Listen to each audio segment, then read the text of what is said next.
Welcome back everybody to my Oscar predictions. Today I'm going to go over my Oscar predictions for the 2022 Oscars. Now, I'm trying to be a little ahead of the curve here, and even though this year's nominations only came out recently, it's time to look for next year's.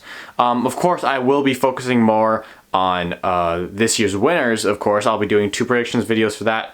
But before that, I've been spending a lot of time trying to see what's going to come out next year, because this year in movies will hopefully be better than the last, because hopefully more theaters will be open, bigger releases will be able to come out, and it'll just be a great year for movies overall.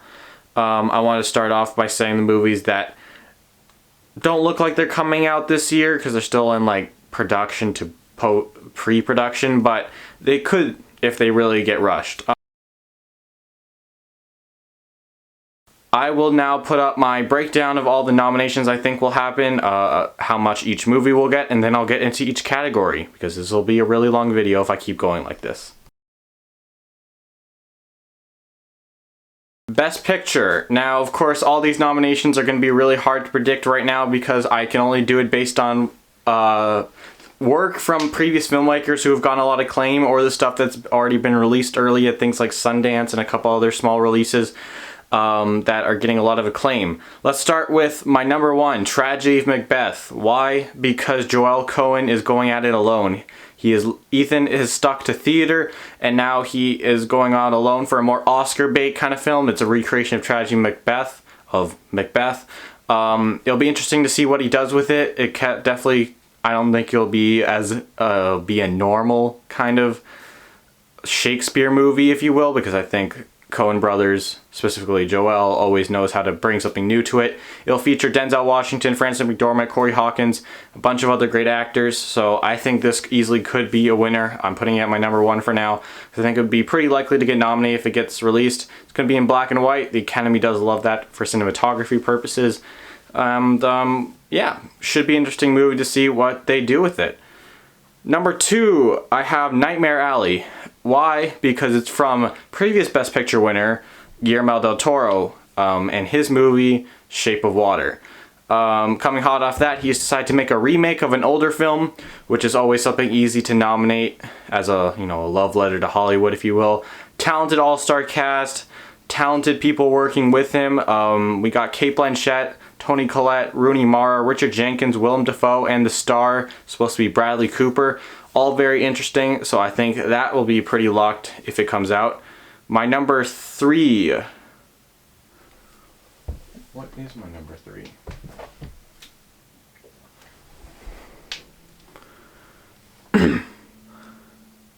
My number 3 is Don't Look Up from Adam McKay. Now, as much as I don't love Adam McKay or his movies, I think it's pretty undeniable to think that this will definitely be a Best Picture contender, if not a potential nominee and even winner in a couple categories, because, I don't know, they like his movies for whatever reason, especially Vice. Vice was the most unprecedented. I can understand The Big Short getting nominations. I don't understand Vice.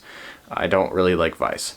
But I'm not going to shit on it until I see it. If I do see it and it's bad, I will shit on it, as it should be. But you got Leonardo DiCaprio and Jennifer Lawrence starring. You got Linus Sandgren, cinematographer who won for La La Land, in the mix. Got lots of talented people, and it's going to be one of the number 1 things Netflix will be pushing. So yeah, it's one of its biggest hopes for Best Picture next year, which looks like it won't win this year or next year, because I doubt an Adam McKay movie will win Best Picture unless it's really freaking good. I would have to like it if it wins Best Picture. At number 4, Dune. Why? Because it's a big movie from Denis Villeneuve, and I don't think it'll be like Blade Runner. I think it'll be more Star Wars-esque. It'll be more Arrival-like. It'll be more easier for audience to get into it. And this has been a passion project for him. It's been the longest since he's took 3 years to make this movie. That's the longest period of time he's ever spent on a project, except for maybe Enemy and Prisoners, but he made those around the same time. And he made 2, and those are 2 movies. This is the longest time he's ever taken for a project, so I'm very much hoping it pays off.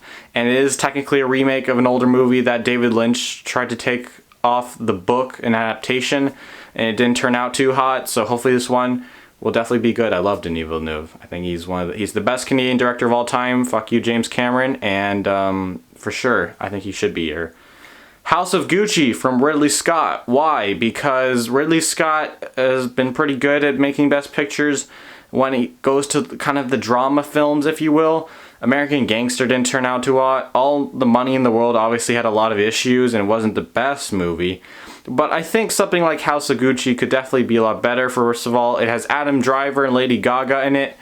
And, you know, if Ridley Scott makes something good, he can definitely get into Best Picture. The Martian kind of showed that. It was a good movie, and so they put it into Best Picture. I don't know what else you need to say about that. It's a good movie, and I think House of Gucci could definitely be that. Number 6, I have Next Goal Wins. Why? Because Taika Waititi comes back with another kind of comedy drama, his specialty, if you will.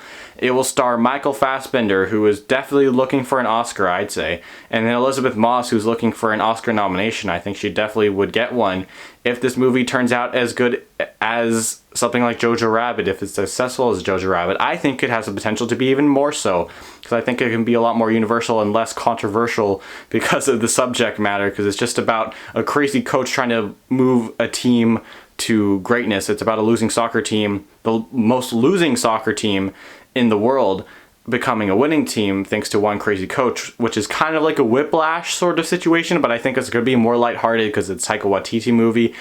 And that mixture might not work, but I definitely could see it working very well. Next, I have The French Dispatch. Why? Because Wes Anderson's movies have been pretty acclaimed as of late, and The Grand Budapest Hotel did very well at the Oscars. So if it's close to that quality of movie, then it'll definitely be here. Even if it's at Moonrise Kingdom levels, I think it could still have a chance to get in here, because I think it'll be a more mature kind of movie. It's about journalists, the kind of stuff that Oscars love, rather than a weirder story about 12-year-olds falling in love. So I think if this movie is good, definitely could get in. Number 8, I have Power of the Dog. Why? Because Jane Campion, a woman who doesn't make projects too often, is behind this, and it's based on a pretty award-winning book. It has a great cast: Jesse Plemons, Thomasin McKenzie, Benedict Cumberbatch, Kirsten Dunst, all look to do pretty good work, and Jane Campion got a Best Actress and a Best Supporting Actress win for both Holly Hunter and Anna Paquin. Anna Paquin was only, I believe, 12 when she won that Oscar. So if she can get a 12-year-old an Oscar, certainly she can get her next movie a little more Oscar attention, if it's as good as, you know, The Piano, which was the movie that those Oscars were awarded to. She also won Best Screenplay for that.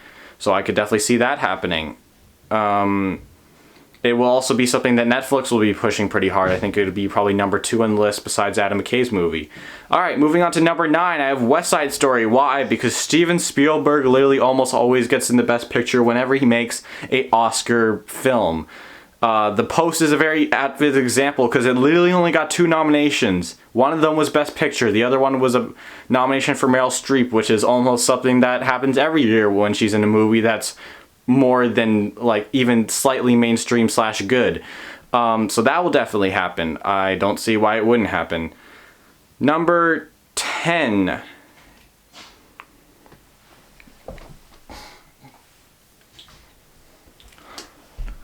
Number 10 is The Woman in the Window. Why? Because Joe Wright has done much less to get a nomination. Darkest Hour obviously was very baity World War II drama, and it got in. This is much less baity. It's a psychological thriller based on a book, and it has a lot of similarities to Hitchcock's Rear Window. But just for its similarities and its maybe new way of doing some of the things that they do in Rear Window, they might award this film. Has a great cast: Amy Adams, Jennifer Jason Leigh, Julianne Moore, Gary Oldman, freaking Brian Tyree Henry. It's going to be a great cast, and it could be a very good movie, and I could easily see this getting to Best Picture. Let's look at my alternates. Number 11 is The Last Duel. Why? Because the Good Will Hunting duo are coming back together again. Ben Affleck, Matt Damon wrote a screenplay, and Ridley Scott said, that's good, let me make it into a movie. So he's got 2 big projects. I doubt they'll nominate both, that's why I have it here. It easily could be The Last Duel instead of House of Gucci. I think it depends on which one does better overall, but I think House of Gucci as of now has the better cast and more interesting premise overall, because, like, how could you not nominate a film associated with Gucci? It just kind of feels like, you know, that's something that you got to nominate for some reason. Number 12 is The Eternals. Why? Because it could be like Black Panther in that it's a top MCU movie that has brand new diversity and it's just really good. I think it will be one of the better MCU movies overall, and I think the MCU will campaign it hard. There has been some rumors that it's really good, and Chloe Zhao is starting to become a little bit of an Academy darling by starting to get out her big nominations in director, screenplay, editing. She got 4 nominations this year. She'll probably win at least 2 of those, if not 3. It could even be 4. Who knows? She could win all 4 of her nominations. All 4 of her nominations. That could definitely... It is a possibility. She could win picture, director, screenplay, and editing. That is a possibility, and that would be great. I think she would deserve pretty much all of those. Will it happen? Probably not. She might get 3 out of the 4, most likely. At bare minimum, she's getting 2 out of the 4. Anyways, let's move on. Number 13, Stillwater. Why? Because Tom McCarthy, obviously his last project was Timmy Failure, a Disney Plus movie that no one saw. I saw it, it was okay. But now he's going back together with Matt Damon to make a more Oscar type film. It's about a dad trying to defend his daughter from murder charges, I believe. And you know, they love Spotlight, even though it was good. It wasn't the best thing, obviously, but if he has good content here, good cinema, as Martin Scorsese would say, definitely could happen. Number 14 is The Last Night in Soho. Why? Because it could just be too good to ignore. Edgar Wright makes great movies.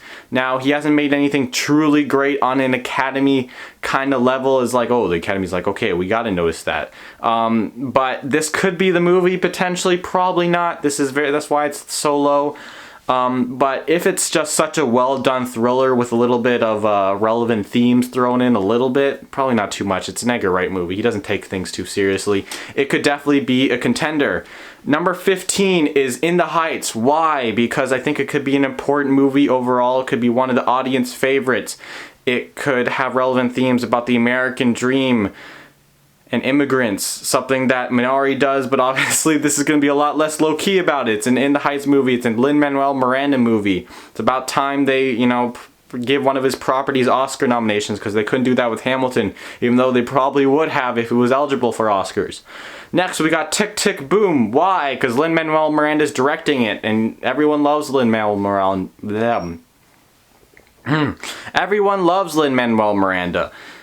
And Andrew Garfield could be starring. Could be, again, a really good drama with some great musical parts thrown in. And who knows, maybe Lin-Manuel hired some great people to work with him. I'm not sure who the cinematographer and all the other people doing the technical stuff are.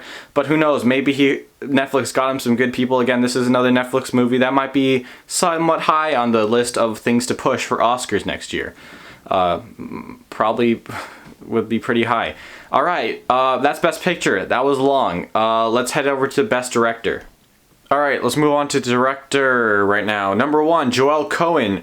Why? Because this is his first time going at it alone. It's been a while since No Country for Old Men came out. That's the last thing that the Coen brothers have won anything for. True Grit got 10 nominations, didn't win anything. So it's about time, you know, one of the Coen brothers won an Oscar again. Because, you know, they're pretty good. And if you know, Tragedy of Macbeth is good, they could win. Guillermo del Toro is number 2. Why? Because, you know, The Shape of Water won Best Picture. It got him Best Director. And, you know, the Three Amigos are really looking to get, I'd say, at least 3 director wins this decade. Maybe not at least 2, I'd say. At least 1. Probably 2. Maybe 3, no more than 4. How about that?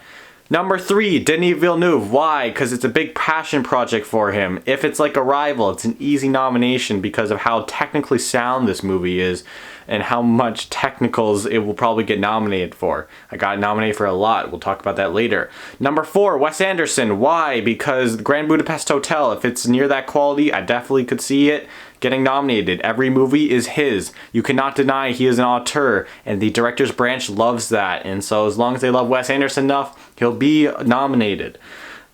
Jane Campion. Why? Because they're gonna need to recognize some great work, because she got nominated for this back when she made The Piano. Now, there's a chance The Power of Dog isn't as good as something like The Piano, but I think the Directors Guild is really going to need to acknowledge some really good women work, and I think this could be one of those.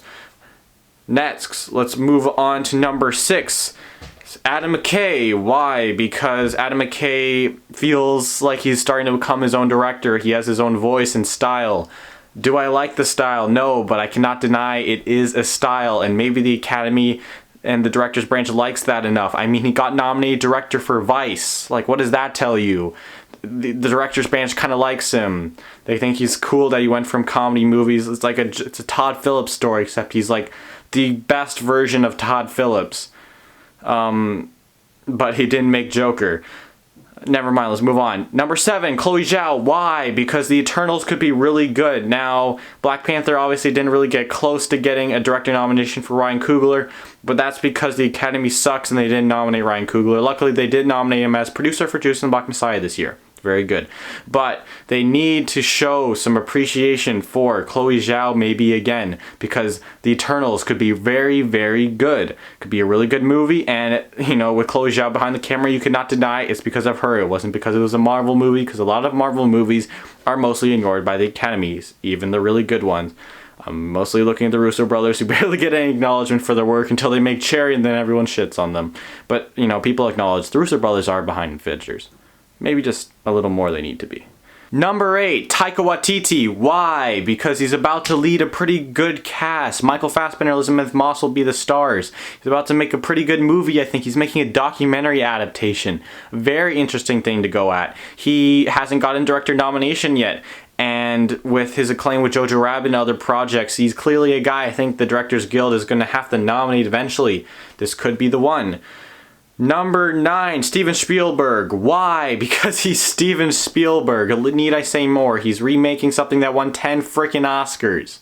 So this movie will probably win 1, maybe 2. It'll get nominated for at least that much.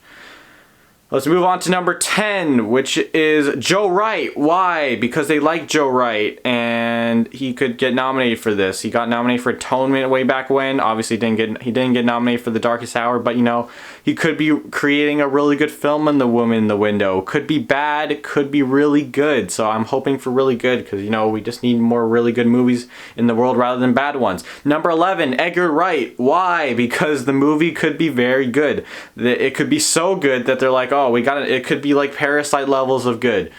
Potentially. Probably not. And could be, you know, there could be some heartfelt stuff. I said this could be some, like, social themes. It would be heartfelt. That's the only way. Somehow Edgar Wright has to make it a heartfelt drama part, but also it's a thriller that's apparently partially inspired by things like Suspiria. Suspiria isn't really an Oscar movie. I'll move on. Rachel Morrison. Why? Because the reason I didn't put this movie on the Best Picture list is because I honestly forgot to. That's my bad. But Barry Jenkins wrote the script for a movie called Flint Strong about the Flint water crisis and a woman who wanted to become an Olympic athlete from there. And the fact that Barry Jenkins trusts her with his material means that she must have some talent. I would not think that Barry Jenkins would trust someone who's incompetent at their job. And again, the Academy is going to need to acknowledge some great woman work, and this could be one of them. Number 13, David Lowery. Why? Because this guy is an auteur. You can't deny that. A Ghost Story obviously had some faults, but there's definitely a chance that something like The Green Knight, it could be a lot more appealing to a mainstream audience, potentially. The trailer doesn't look too hopeful, which is why it's pretty low on this list, but there's still a chance. Let's move on to Best Actor. For Best Actor, I have Michael Fassbender at number 1. Why? Because Michael Fassbender he's been looking for that Oscar, I think. I think he's around the right age. He's around the time that, you know, someone like DiCaprio won for The Revenant. Now, he's obviously not, you know, as owed as someone like Leonardo DiCaprio, but you cannot deny that Michael Fassbender is one of the premier actors of our generation. And it's about time he get some real Oscar love, and maybe a win. I think he'll definitely get a nomination because, you know, it sounds like a J.K. Simmons kind of role, except he's the lead this time, which could maybe put a little more pressure on him, but I think this will be an emotional journey that Taika takes Michael Fassbender on. They take it together, and together they will be great, and it could be one of the best performances of the year, and could be something the Oscars would want to nominate and even give the win. Number 2 is Denzel Washington. Why? Because he's so easy to nominate. So easy to nominate when he gives a good performance, which is almost every time. He's gotten nominated for movies that are shit, like Flight. Flight was not a good movie. I don't know why it got a pretty good amount of love from the Academy and other people. Don't know why. It's not a good movie. But I can acknowledge that Denzel definitely put in a performance there. I don't know about one of the best of the year, but the Academy clearly thought so. So if he can put in a good one for Tragedy Macbeth as, Macbeth, he's getting nominated. Number 3, Joaquin Phoenix. Why? Because he's coming fresh off a win, and now he'll probably won't go back to back as far as big projects qualifying for Oscars. But he's playing a bipolar man, and that premise just makes for something that it's going to be a great Joaquin Phoenix performance. And it's by the director of 20th Century Women, so I don't think it's going to be a more polarizing film like The Master. And he even got nominated for The Master, so I think he'll be nominated. Probably won't win. Number 4, Leonardo DiCaprio. Why? Because he's Leonardo DiCaprio. I feel like some of these are way too obvious. He's obviously in an Adam McKay movie. Adam McKay got Christian Bale pretty close to a win. Most people say he was number 2 to Rami Malek. Most people say he should have won. Now, there's definitely potential Leo could even win for this role. I think there's a good chance he also doesn't get nominated, but I have him number 4 because I think he'll probably be nominated, and I think that's where I'm going to leave it now. Number 5, Jason Isaacs. Why? Because he's the father of a school shooter in a Sundance acclaimed movie who say the performances are very good, and maybe this performance was so good it has to get nominated at the Oscars. I don't know if Mask got picked up by any big studio frankly, that can distribute the film well and promote it, but maybe it does, and that's why I have a number 5, because I think if it does get pushed, it has a good chance to get nominated, because that was, always something out of Sundance gets, some buzz. At least has a chance to get nominated. Stephen Yudd did this past year. In fact, 3 Sundance movies got nominated. Now, obviously, that was in 2020, when Sundance was literally the only film festival to happen not during the pandemic. But there's still a chance that some, Sundance comes up in the world. Number 6, Bradley Cooper. Why? Because, he's the lead, and, he can give really good performances. A Star is Born is a very good example of that. And he's playing the lead in a Guillermo del Toro film. And, if it's any role like the one Sally Hawkins had, I think Bradley Cooper can do it very well. And honestly, I should probably put him above Jason Isaacs. My problem with Bradley Cooper is I don't like Bradley Cooper. Personally, I think I always give his movies maybe a little less than they deserve because of him, or maybe they deserve it because I just don't like Bradley Cooper. My number 7 is Matt Damon. Why? Because Matt Damon is in Stillwater, the Tom McCarthy film about a father trying to get his daughter off of murder charges that he believes she didn't do. Now, that would be a very emotional performance, and Tom McCarthy has guided others to an Oscar nomination, so maybe he could do it with Matt Damon. Maybe Matt Damon could show the world he can really, truly be a true dramatic actor. Number 8 is Dev Patel for The Green Knight. Why? Because he's a really great actor, and if he gives a really good performance in this movie, the Academy and I might be able to deny and have to, give him that nomination. This will be one of the top things A24 will be pushing this award season. So definitely could be there. Let's move on to number 9, Andrew Garfield for Tick Tick Boom. Why? Because maybe he's gonna show off his singing chops. Maybe he's gonna get a little sad as he's a struggling artist in New York trying to make a living. That's something the Academy kind of loves. Not gonna lie, it sounds way too Oscar bait for a Lin-Manuel Miranda film. But Lin-Manuel Miranda maybe is Oscar bait because of how good he is in a lot of ways. Number 10, Jesse Plemons. Why? Because this is a guy, a really talented actor who's gotten a lot of supporting roles. One's in Vice, one's in Judas and Black Messiah.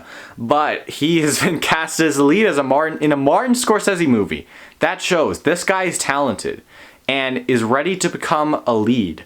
And maybe the perfect thing to fall before he maybe gets a real contender shot next year for Martin Scorsese is to give him a nomination for something like Power of the Dog. I'm pretty high on Power of the Dog's premise. I think it could be a very good movie. Benedict Cumberbatch could definitely take this place instead, but I think Jesse Plemons is more likely because guy's so talented, he might have the better role, and I would just love to see that. Moving on to number 11, Kevin Harrelson Jr. Why? Because he's a young actor who's up and coming. He's already gotten a couple lead performances that have been very good. Both of them in 2019. Well, I don't know if I called the Waves a lead performance, a lead for half of the movie because of that unique structure of the movie. And definitely a lead in Loose, and he's given 2 good performances there. In Monster, it'll be a powerful race and legal drama, and if he gives a good performance, it'd be kind of thing I think the Academy would need to nominate. Number 12, Mahershala Ali. Why? Because, it's about time he gets a lead nomination. Potentially a lead win. Probably not a lead win this year, but eventually he'll get a lead win, I think, because he's won for Green Book and Moonlight recently. I don't know. The Oscar argument that people can't win within 2 or 3 years might be off. So maybe Olivia Colman will win the Oscar this year. Can't believe I'm having that kind of revelation in this video. Anyways, let's move on to number 13, Yahya Abdul-Mateen. Why? Because, it's a horror movie, and Yahya Abdul-Mateen is a really good actor, and maybe he could be like Daniel Kaluuya in Get Out. Obviously, Get Out was much more of an awards player than Candyman, the movie that Yahya Abdul-Mateen will be in, anticipates to be, but who knows? Could be good. Jordan Peele producing. Obviously, he has faith in this project, and Jordan Peele has kind of been at least a Hitchcock sort of guy recently. Next, number 14, Will Smith for King Richard. Why? Because he's playing the Williams father, Serena and Venus Williams' father. He's playing them. And apparently he was a very estranged figure. Now, Will Smith as an actor hasn't been the best. He really tried with something like Concussion. He got pretty pissed when he didn't get nominated for Concussion. I have not seen that movie, but I think there are most of the rumors that he wasn't really justified for nomination would make sense. But who knows? Maybe this could be the one. Probably not. Let's move on to Best Actress. Alright, number 1 is Ana de Armas for Blonde. Why? Because she's becoming Marilyn Monroe. And there was a story out recently that she spent like 6 months perfecting the voice for Marilyn Monroe. And that's the kind of effort I think the Academy will really love. When a person becomes another person they already know, especially someone famous, iconic like Marilyn Monroe, you gotta respect that. And Ana de Armas is a pretty great actress, and it's about time she gets some awards buzz. And I think this could be one rare, not too rare case, but one rare case where someone who hasn't been nominated before gets a win on their first try. Let's see if she can do that. Number 2, Frances McDormand. Why? Because she's really easy to nominate. She got nominated for Nomadland this year. Has a chance to win. Probably won't. But again, Tragedy Macbeth. She's playing Lady Macbeth. The somewhat titular role. Not actually titular because that's Denzel Washington for actually playing Macbeth. But, that's the kind of performance the Academy, I don't think will know her. Again, also big Best Picture contender. Won't be ignored. Amy Adams for Woman in the Window. Why? Because she needs to redeem herself after Hillbilly Elegy, even though she still did get a SAG nomination for that. And if you can get a SAG nomination for an okay performance in a bad movie, you can get one for a good performance in a good movie. Which is why, and she's starting to become the new Meryl Streep in a way. She's gotten a lot of nominations, but not a ton of lead nominations. Here's another one to add to her catalog, and maybe, just maybe, get her that win. Probably not. Number 4, Lady Gaga. Why? Because she technically hasn't missed. Anytime she's done a big movie, she has gotten nominated for an Oscar. Now, that has been once. But if she can prove she can be a dramatic actor without having to rely on her beautiful singing voice, the Academy will be like, damn, she's an actress. And, they'll have to nominate her. That's the kind of scenario I'm seeing. But of course, she could flop pretty hard. But Ridley Scott trusted her. So maybe everyone's dreams could come true. Number 5, Ann Dowd. Why? Because she was, I think, the biggest hit from Sundance, from Mass. She was apparently more of a lead than Jason Isaac was. She was the biggest star in that movie. She did very, very well in that movie. So again, as long as Mass gets that big release, gets some push by whatever studio picks it up, I think it could definitely be an Oscar nominee. Number 6, Jennifer Lawrence. Why? Because Adam McKay's first woman lead. They're gonna maybe want to nominate that. Jennifer Lawrence hasn't got nominated in a while. Joy was the last time she got nominated, which isn't too long. It'd be 6 years if we're counting in 2022. But she hasn't had a big Oscar contender lately. And, you know, if she gives a really good performance in Don't Look Up, definitely could see her here. Could, you know, do the duo thing like Ma Rainey's Black Bottom. It's a short movie that managed to get 2 lead nominations. Probably 1 lead win as well. And, you know, Don't Look Up looks to be a movie that maybe will be long enough and will be one of the #1 Netflix push things. And, you know, Netflix has proved this year that they can definitely run a campaign for nominations. Maybe not for a win, we'll have to see. Number 7, Jessica Chastain. Why? Because she's a great actress in a big starring role. And she's playing an iconic TV figure, Tammy Faye. The Eyes of Tammy Faye is what the movie's called. I don't know who that is, but maybe it's a Mr. Rogers kind of thing. Maybe she can become a different person very well and can do that Tom Hanks kind of thing. We'll see. Number 8, Anya Taylor-Joy. Why? Because she is such an up-and-coming actress and she's so good. She's getting a ton of love for The Queen's Gambit, and maybe Last Night in Soho, it will be heartfelt. It'll just be loved. But, you know, obviously the Suspiria inspiration in it being a thriller horror movie puts it down a little bit. But if she's good, and so good the Academy can't deny, she'll be there. But she's only at number 8 for that reason. Number 9, Tessa Thompson. Why? Again, a pretty good actress who needs her first nomination. Passing did pretty well at Sundance. I don't think it was the most talked about thing, but she's playing a unique role as a mixed woman, passing off as a white person to get ahead of society, you know? It kind of feels very Oscar bait in its premise, and who knows, maybe that will show with some Oscar nominations, including her. Number 10, Rachel Zegler. Why? Because she's in West Side Story. She's playing the lead. Pretty big Best Picture contender, and she's one of the few actresses in Best Picture contenders that is leads. Not few, but there's 10. There's obviously a good, and there's going to be other movies that will up and coming. I don't know about them yet, but I'm putting her here now. It's not likely, but unless she proves to be like an all-star talent, because unfortunately the first movie, which won 10 Oscars, didn't even get this role nominated. But we'll have to see. Let's move on to Best Supporting Actor. Best Supporting Actor, number 1 is Adam Driver. Why? Because, you know, he's getting a bigger role. I think this one might be considered a lead, but I think it's something that would probably get campaigned in supporting. And Adam Driver has gotten some Oscar buzz before, but he's never got that win, so this is maybe his chance to get that big win. He's also going to be killed in this movie, which could either be good or bad for the win. Who knows? Number 2 is Andrew Garfield. Why? Because it's his first Oscar potential in a little bit. Hacksaw Ridge obviously got nominated for that, but I don't think he had the chance to win. The Eyes of Tammy Faye is his role is apparently pretty big, and might be like Mr. Rogers, except might be one that's so large it could actually win. Number 3, Adrien Brody. Why? Because Adrien Brody hasn't gotten nominated for an Oscar since The Pianist, which he won for. And, you know, he's a great actor, and it's about time, you know, the Academy gave him some more love. And, you know, I think he's in a role alongside Ana de Armas that could definitely get some nominations. Number 4, Ben Affleck. Why? He might go lead, to be honest. But, you know, he hasn't gotten an acting nomination yet. And if he can really prove to be a great actor, which he has proved a couple of times, I can see him getting this nomination easily. Maybe not easily, but he should, because he's a legend. Well, will be a legend over the course of his career. He's still pretty good. Number 5, Richard Jenkins or Willem Dafoe for Nightmare Alley. Why? I don't think they'll get enough screen time, but if they do, one of them does. Again, Nightmare Alley is pretty high as far as the Best Picture contender goes, so I could easily see one of these nominations happening.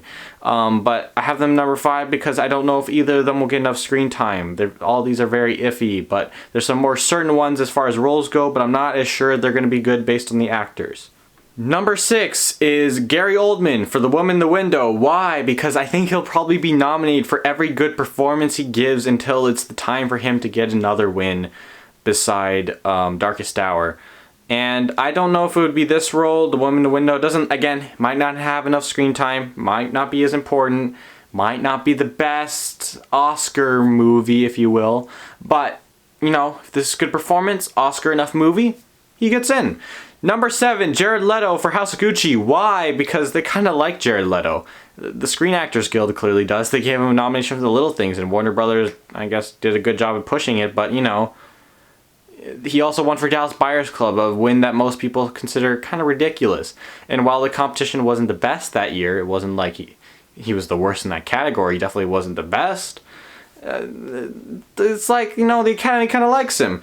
Number 8, David Alvarez. Why? I'm probably really underrating him, but the fact that he doesn't have any real acting performances before this puts him down a little bit. But he is playing a role in West Side Story that got the win for the original. So easily could see a nomination here before, but he'd have to be just as good or close to the legendary winning performance. Number 9, Al Pacino, House of Gucci. Why? Because, if he has enough screen time, it's Al Pacino. If he gives a good performance, he'll get nominated. The Oscars love him enough. They gave him The Irishman. It makes a lot of sense. And this isn't The Irishman, but, could be in some ways. We'll have to see. Number 10, Matt Smith. Why? Because, he's a pretty good actor. He was in The Crown. Everyone loves people in The Crown, for the most part. I think it's becoming more beloved than Downton Abbey, at least as far as acclaim goes. Probably won't happen, though, because I think he's going to play a pretty big role. I think he's playing more of an antagonist, sort of. We'll have to see. But who knows? Could be a really good performance. Could be something that pops out of nowhere. People are like, oh, this needs to get nominated. Number 11, Coleman Domingo. Why? Because he is the biggest name from Candyman. He might be in that supporting role. And who knows, maybe Candyman's so good and has some good soul. Best supporting actress, I have number 1, Rooney Mara. Why? Because, she's a pretty good actress. And, I don't think she's gotten as much awards love as maybe she should have for a couple things. She's a pretty good actress. I think she has one of the bigger roles in the movie. So there's a definite potential to win. Number 2, Toni Collette. Why? Because I'm not sure who the roles are going to exactly, but I'm assuming 2 of the 3 Nightmare Alley women will get nominated. And Toni Collette, it's been a while since she's gotten nominated for anything, so I think this would definitely be something. She got nominated for The Sixth Sense, that's it.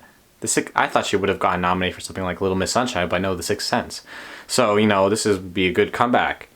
Number 3, Ariana DeBose. Why? Because, West Side Story. This is the role that won the Oscar before. And unlike David Alvarez, I have a little more faith in Ariana DeBose because I saw The Prom. It wasn't very good, but what I noticed, Ariana DeBose, she's pretty freaking good at singing. She's actually pretty good acting. Is she doing better than Meryl Streep in this movie? The answer was yes. So I think she could definitely get a nomination for this. Number 4 is Elizabeth Moss. Why? Because, I don't think she's gotten any Oscar love yet. She looks slated to get a very good performance in The Next Goal Wins from Taika Waititi. And, he hasn't got anyone an acting nomination. Oh, wait. He got Scarlett Johansson one. Yeah, absolutely this could happen. What are you talking about? What am I talking about? This could definitely happen. Number 5, Thomasin McKenzie. Why? Because she's a great actress. And like Anya Taylor-Joy, she's very much an up-and-coming one. And I think she has a very good chance to, make some buzz with something like The Power of the Dog, a pretty nominated film I anticipate it to be if it's really good. And, she'll probably be a part of that. And because, she's really good. I probably would have nominated her over Scarlett Johansson and Jojo Rabbit, to be honest. And, maybe this is the film she gets the first nomination for. Number 6 is Cate Blanchett. Why? Because, she is great. She's a great actress. And again, I think 2 of the 3 Nightmare Alley women will be nominated for Best Supporting Actress. So, it easily could be her over Toni Collette or Rooney Mara. She could even win for this freaking category. I just think there's a chance she has the smallest role, and she's like the least owed by the Academy. That's the mentality I'm playing with this. Obviously, could definitely be wrong. But who knows? Number 7, Martha Plimpton for Mass. Why? I think she might have been the second most praised actress from the reviews I saw. And again, if Mass gets all these pushes, this is like the first movie I've seen that, this is a serious Oscar contender that's actually come out and people say is great from Sundance, but needs that good wide release, that good push for some of the categories. Number 10, Abigail Breslin. Why? Because she's the daughter in Stillwater, the one who's committed murder charges. Probably going to have some really emotional scenes with Matt Damon. And she's one of few child actresses to get nominated for supporting actress, and she got it for Little Miss Sunshine. A little surprising, to be honest, because I thought Toni Collette would probably get the nomination over her, even from an objective standpoint. I'm not trying to have any child bias, but you know, there's something about Toni Collette's performance that maybe stands out a little bit more. But you know, the Academy didn't think so. They thought she was the best, and you know, all power to her. Number 11, Julianne Moore. Why? Because Dear Evan Hansen. She's playing the role that won a Tony, and you know, Julianne Moore is a very good actress. She won for Still Alice, and you know, it's been a while since she got nominated. I think Still Alice was the last time she was nominated, so maybe she could get it.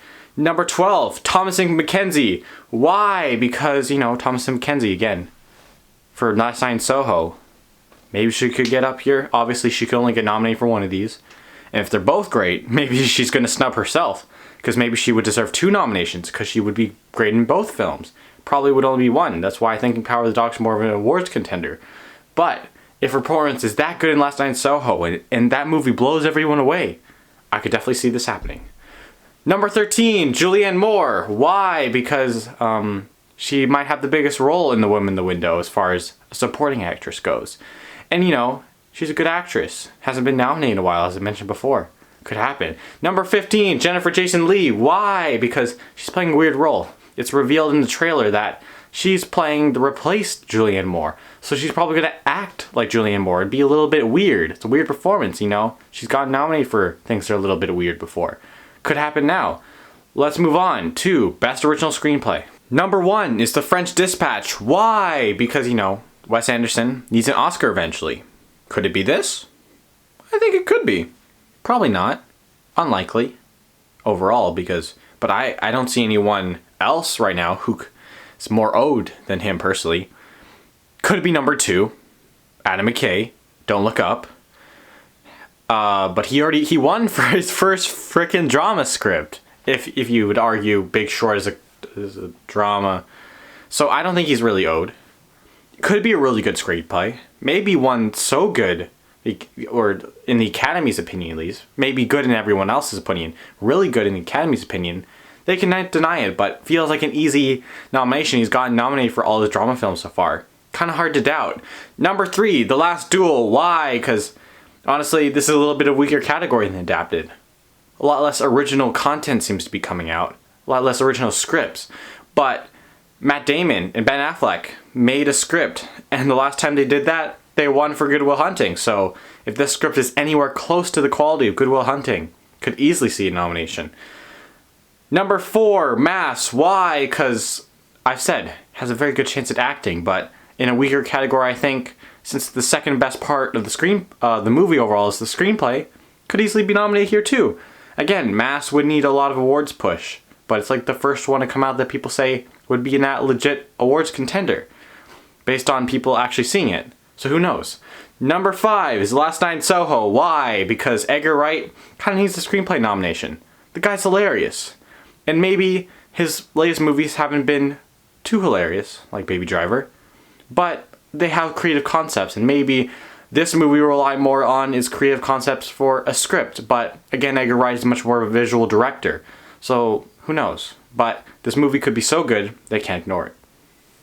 Number 6 is Coda. Why? I haven't mentioned this movie yet. Why haven't I done that? Because I think what I've heard from this movie is that it's well shot, the acting performances are good, but the screenplay is very charming and unique. Kind of like Sound of Metal in some ways. And it won the Audience Award. And this feels like the category where it has the best chance of actually getting a nomination. It got bought by Apple TV Plus for a good amount of money, and easily could be a movie that it pushes, one of the top pushing movies for Apple TV Plus, because, you know, they haven't got, for being such a big company, they haven't got anything, an Oscar nomination yet, except like Greyhound. They haven't gotten an above the line one. They're definitely looking for one of those. This could be the ticket. Number 7, Stillwater. Why? Because it's a thriller drama with, you know, Matt Damon. And, you know, who knows? Tom McCarthy teamed up with a few other people this time. Last time he did that, Spotlight won Best Adapted Screenplay. Could easily see it for something like this. Maybe not winning, but definitely getting nominated potentially. But being more of a thriller, I have a little less faith in it. And also the fact they did Timmy Failure also makes some less faith that the Academy takes them seriously anymore. Number 8, Count to 3. Why? It was a pretty big Sundance hit. Most people liked it. And I think it was a quirky, dark comedy. Now, it's very unlikely, but there's literally no other scripts I can see that are clearly original and I know will be in this category, so it's this high up on the list. Alright, let's move on to the more stacked screenplay category. Adapted. Number 1, Tragedy Macbeth. Why? Because, I think that, if Tragedy Macbeth is going to win Best Picture, it'll need to get a screenplay win. It would be here. Obviously, because that's the category it's in, because Tragedy Macbeth is an adaptation. And I think Joel Cohen clearly has a new vision for it. Kind of like how he took Homer's The Odyssey and turned it into something brand new. Maybe he could do that with Tragedy Macbeth. Number 2, Nightmare Alley. Why? Because, again, it's a remake of an old movie. It's something that, he's teamed up with another good writer. And Shape of Water won this. It did not win this. But I think it could easily get nominated. It's kind of that awards contender. And maybe even win. If it's that good. Maybe it's Guillermo's best script. Who knows? Number 3, Next Goal Wins. Why? Because Taika Waititi won this award already. He doesn't need to win again. But The Next Goal Wins could be such a good movie. They're like, let's give a nomination. Easily could see that happening.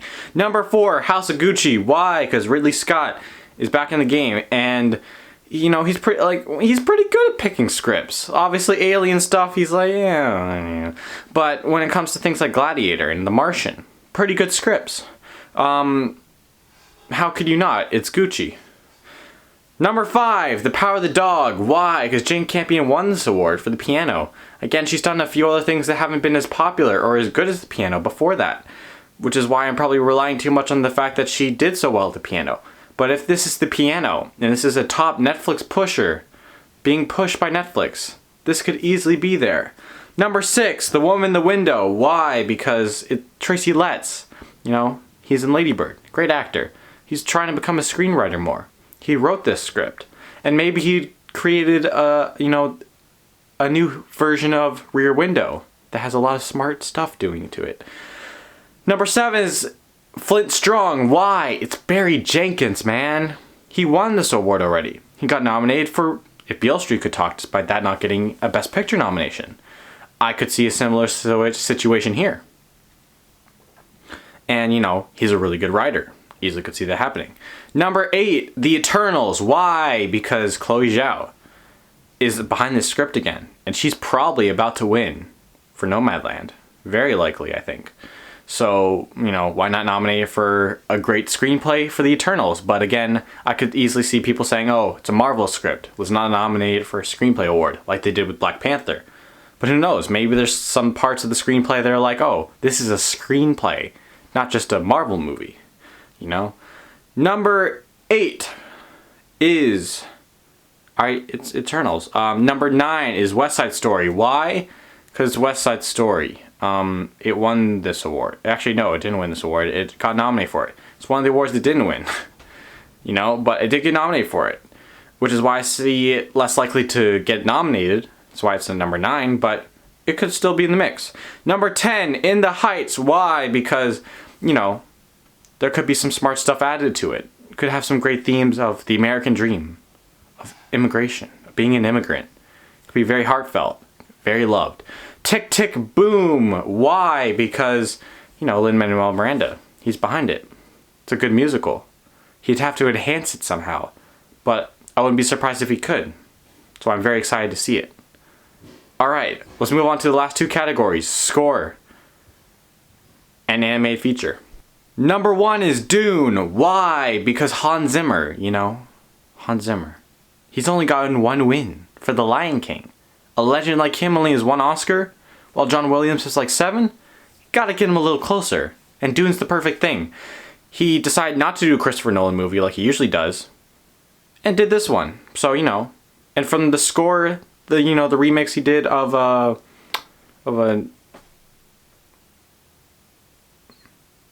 from the trailer music, it sounds really good.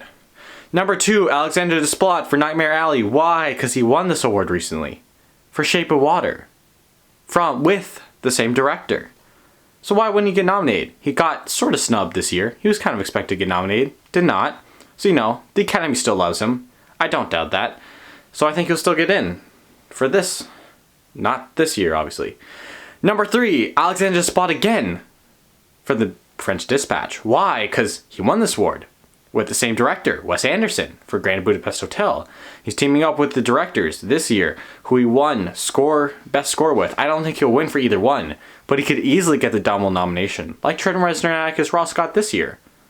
So who knows? Could happen. Number 4, Tragedy of Macbeth, Carter Burwell. Why? Because, he got nominated for something like 3 Billboards, which I don't remember the score too much. There's one theme I remember pretty well, but the best score still got nominated.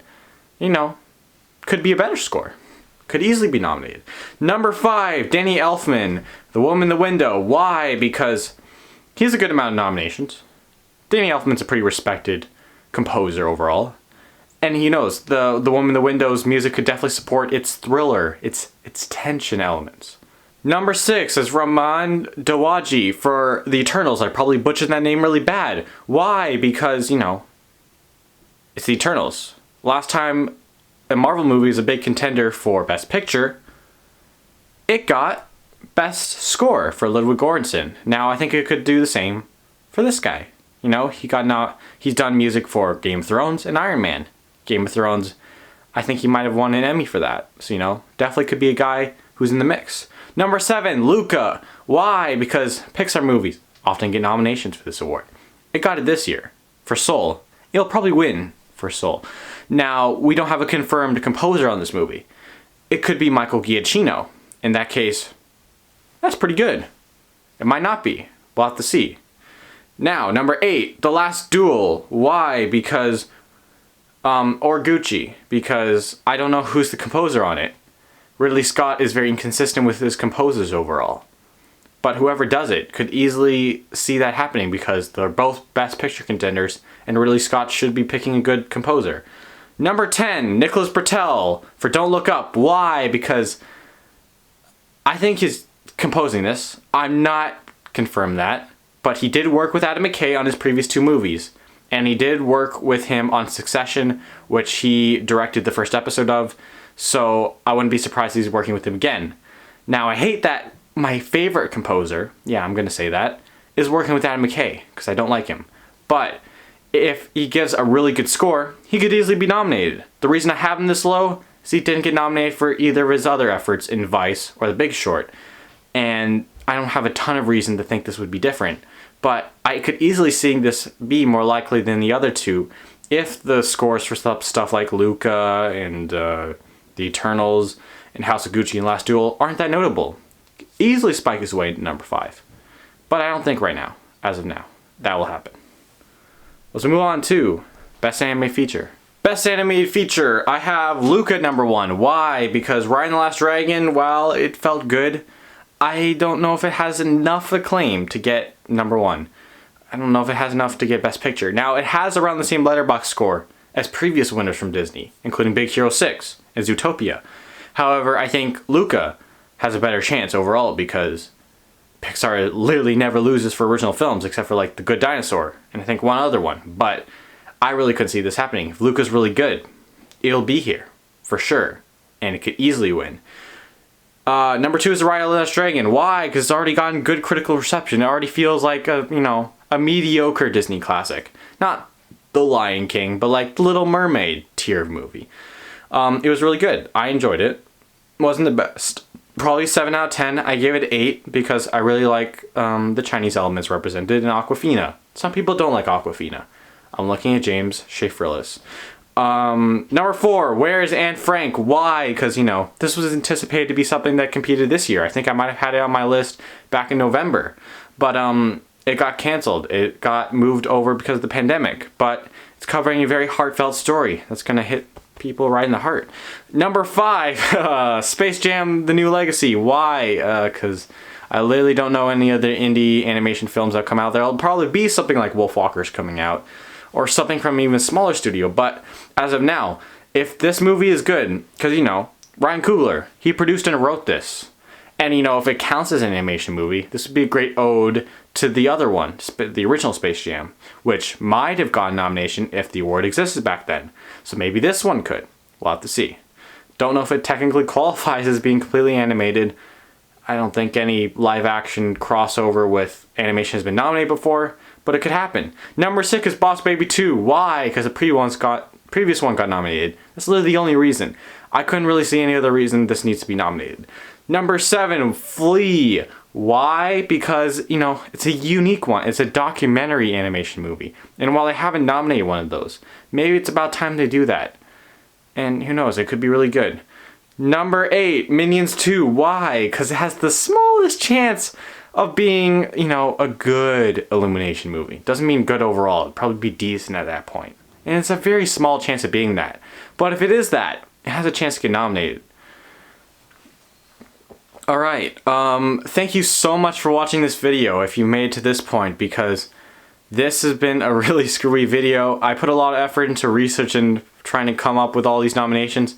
This is mostly for myself, but I hope you guys also enjoy this content. I'll be making sure to predict the winners of the 2021 Oscars 2 more times, probably one in the next couple of weeks or so. Thank you so much for watching this video, and I will see you guys in the next one for the bottom of the line categories. See you guys.